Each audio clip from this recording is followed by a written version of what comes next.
Colonialism was based on what Immanuel Wallerstein called the European universalism, and what persists in our mind as ever more valid idea. European universalism authorized the Western European colonizers to spread their projections by force, despite the core of equality in Christianity. Neither European Marxism stepped over the shadow of Eurocentrism and colonialism, considering Third World, Latin America in particular, as lands without own history, existing only through and thanks to Europe. European universalism broke down but has not evaporated.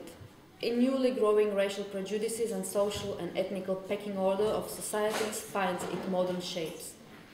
These shapes are able to produce the colonizers even from the former victims of colonialism, and from the socially weakened classes the hangmen of those whose ethnicity predetermines them to even lower social level. This is, I think, the case of Central Europe for all, Slovakia, or maybe not for all, but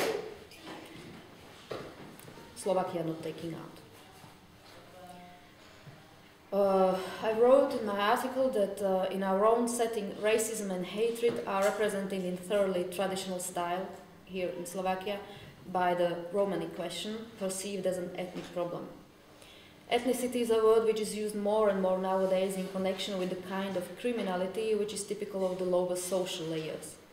It is indeed the case that Roms make up a large part of those who are socially weakest, but few people are aware or are ready even to consider that their alienating poverty is the result of a series of events which affect them exclusively, stemming from the racial approach adopted by the majority. But even though it's probably the most appalling, I think I should add much broader spectrum of scapegoats of the growing social insecurity defining last 20 years. Gays, feminists, immigrants, even homeless people. After the end of Cold War, the social marginalism caused by imposing neoliberal politics, which are the highest form and consequence of European universalism, gave rise to a phenomenon that instead of solidarity consolidation between various groups of socially disadvantaged levels, arises animosity, tendency of chiming in with cleansing the public space with practices of apartheid established by neoliberal elites, and crystallizing the rage not against the culprits but the victims of this system. In Central European space, this feature is maybe most distinctive in Slovakia. The country does not have any larger tradition of active resistance, partly probably because of the lack of historical independence, partly because of high level of adaptability of Slovaks to other, in the past, politically stronger nations like Germans, Magyars, Czechs, North Americans, etc. Partly because of strong religious influence and the awareness of being just toying between the interests of Western and Eastern world powers, as well as the international concerns.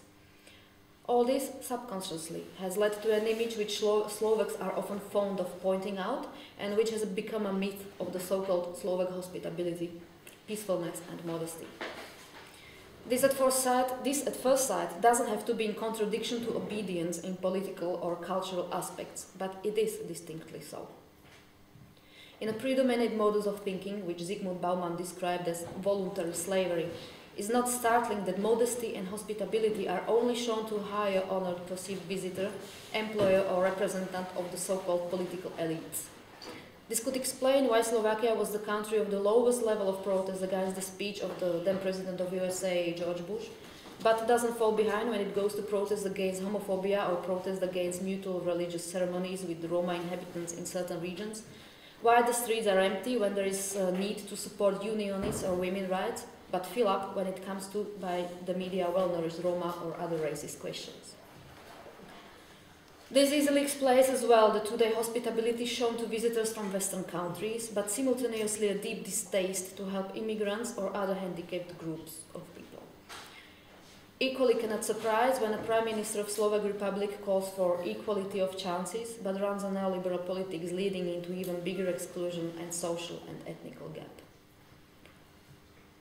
Another relevant moment is frequently declined notion of decency and cleanness, pronounced with almost pathological obsession and emerging partly as a new form of colonialistic Eurocentric vision of the former colonized territories, based on the North-South conflict between white civilization and those described by Nazis as Oriental races. Growing racism and notion of ethnicity is its dire result. One cannot oversee the similarity in the rhetoric of cleanness touching the Roma minority and the one used in the era of Drittes Reich concerning the Jews as filthy or lost career.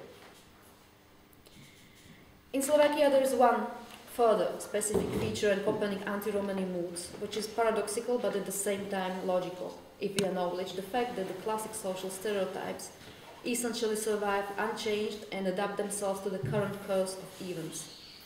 I'm thinking particularly of the pathological anti-Semitism, which comes from wallowing comfortably in the feeling of being wronged, repeating mantras about the Jew as the Slovak traditional enemy.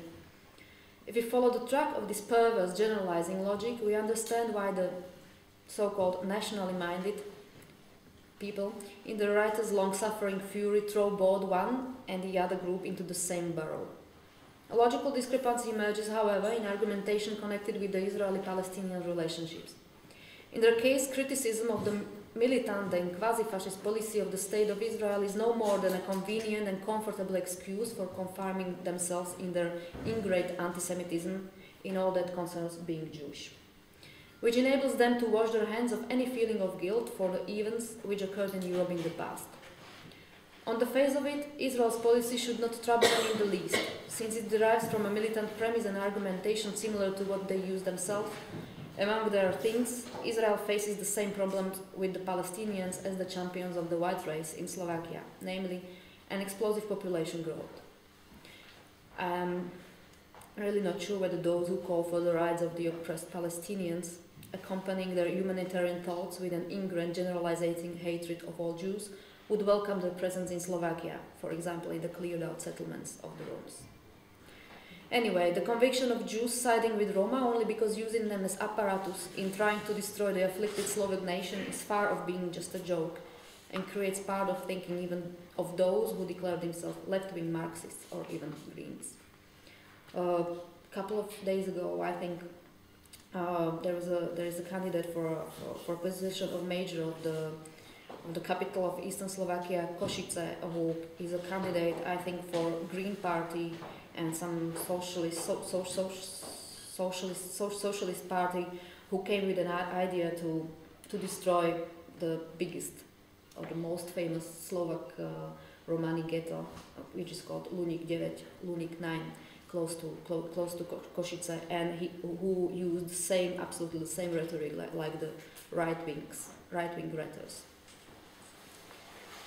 Lying stress on ethnicity is an old and long since anachronistic European tradition, brought to the Central European territory mainly in times of German colonization in Middle Ages.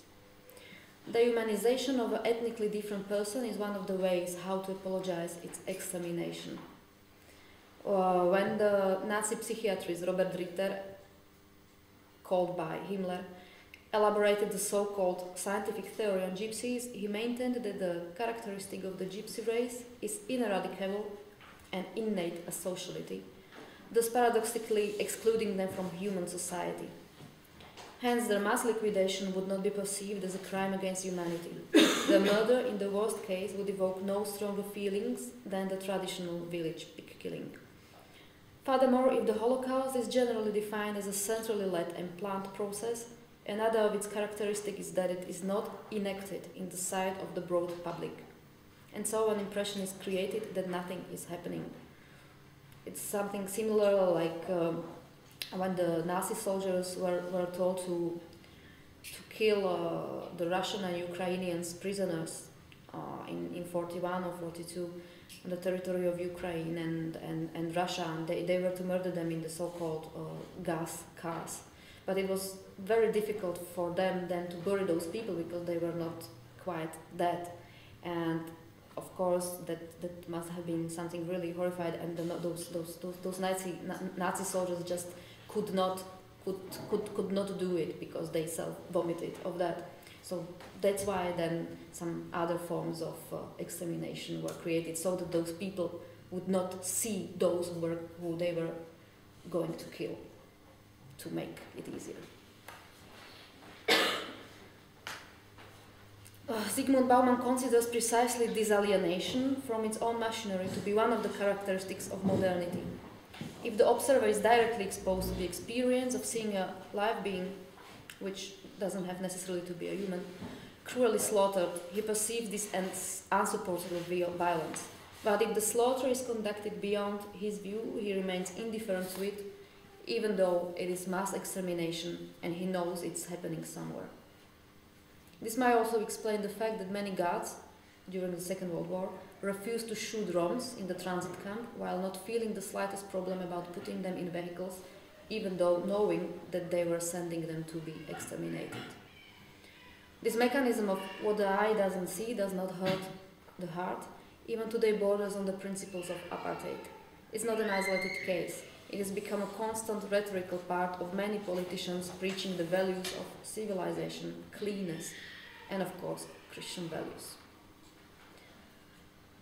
In the neoliberal conditions, creating up-to-date ghettos and retracting inconvenient groups out of the reach of our sight is part of the strategy allowing the new element of colonization appear as democratic and freedom-loving, while preaching the sterile chasteness of post-colonial fascism.